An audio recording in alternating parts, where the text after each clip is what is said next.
Pour bien comprendre cette vidéo, il faut d'abord voir celle que j'ai publiée antérieurement. Comme la théorie des liaisons que j'ai créée et exposée dans mon œuvre Le fonctionnement du cerveau, publiée par Amazon.com/books, défend l'idée que les informations captées par les récepteurs corporaux s'emmagasinent dans les liaisons d'hydrogène qui relient les nucléotides qui conforment les deux chaînes de nucléotides qui constituent le génome.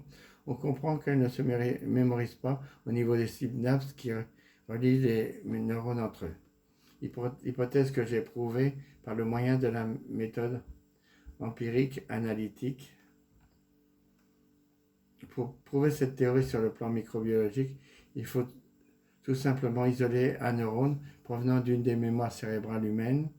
Ce neurone doit être surtout intégré par tous les éléments comme les enzymes hélicases qui l'intègrent normalement dans le cerveau humain. L'isolement qui peut se réaliser en mettant ce neurone dans une solution idoine qui le maintient en vie et dans lequel se trouvent des ions qui permettent la circulation des courants énergétiques électriques.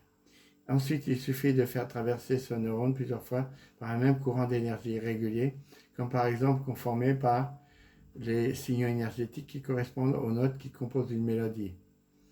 Courant d'énergie qui doit posséder les mêmes limites d'intensité et d'amplitude que celles que possède ce type de courant quand il pénètre dans ces neurones, quand il se trouve à l'intérieur du cerveau.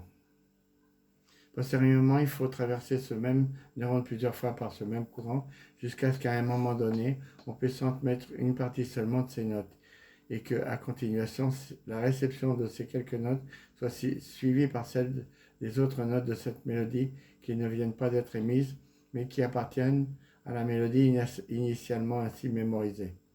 Chose qui démontrera que les connaissances acquises ne s'emmagasinent pas dans les synapses et que l'activation de ce qui a été mémorisé se produit de cette manière, comme l'affirme ma théorie des liaisons. Ensuite, il faut annuler les enzymes hélicases et faire la même preuve que celle qui vient d'être citée ci-dessus.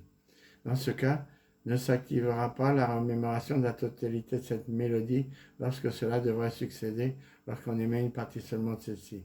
Si ensuite on ajoute ces enzymes à cette neurone, cette remémoration se produira à continuation de sa mémorisation, ce qui prouvera de manière irréfutable l'importance de ces enzymes dans la formation et expression de la mémoire humaine.